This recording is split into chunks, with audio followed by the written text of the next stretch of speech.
Hi, this is Brad Constantine, and this is a podcast recording of the Old Testament. Although this is not an official recording of the Church of Jesus Christ of Latter-day Saints, every effort's been made to be as doctrinally accurate as possible. I'll be using for the text the Joseph Smith translation of the Old Testament, along with many commentaries from general authorities of the Church, BYU professors, Bible scholars, and others.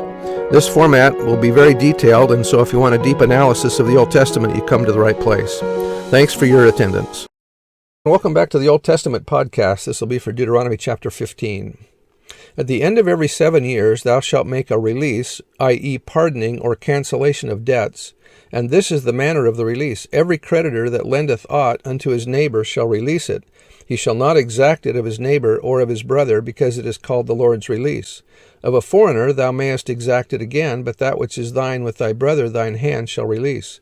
Save when there shall be no poor among you, in other words, the Hebrew, to the end that there may be no needy.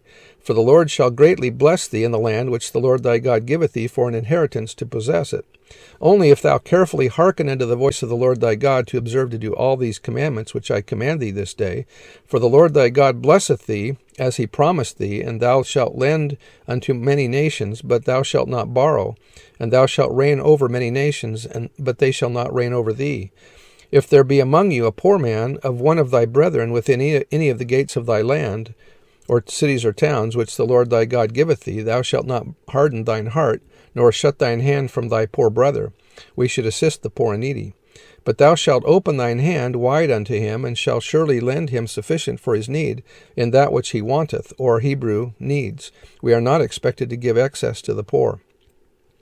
Beware that there be not a thought in thy wicked heart, saying, the 7th year, the year of release, is at hand, and thine eye be evil against thy poor brother, and thou givest him not, and he cry unto the Lord against thee, and it be sin unto thee.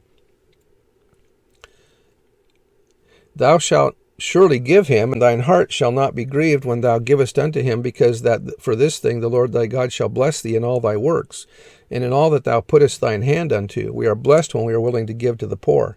I think there's psychological blessings, and as we give of ourselves to others, is that the Lord provides us more to give.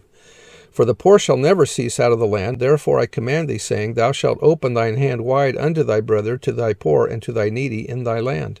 And if thy brother, an Hebrew man or an Hebrew woman, be sold unto thee, and serve thee 6 years, then in the 7th year thou shalt let him go free from thee. And when thou sendest him out free from thee, thou shalt not let him go away empty. Thou shalt furnish him liberally out of thy flock, and out of thy floor, or threshing floor, and out of thy winepress, or of that wherewith the Lord thy God hath blessed thee, thou shalt give unto him. And thou shalt remember that thou wast a bondman in that land of Egypt, and the Lord thy God redeemed thee. Therefore I command thee this thing to do today. And it shall be, if he say unto thee, I will not go away from thee, because he loveth thee, and thine house, because he is well with thee, then thou shalt take an awl, and thrust it through his ear unto the door, and he shall be thy servant forever. And also unto thy maidservant, that thou shalt do likewise. It shall not seem hard unto thee when thou sendest him away free from thee, for he hath been worth a double hired servant, i.e. at half the cost of a hired worker to thee, in serving thee 6 years, and the Lord thy God shall bless thee in all that thou doest. All the firstling males that come of thy herd and of thy flock thou shalt sanctify unto the Lord thy God.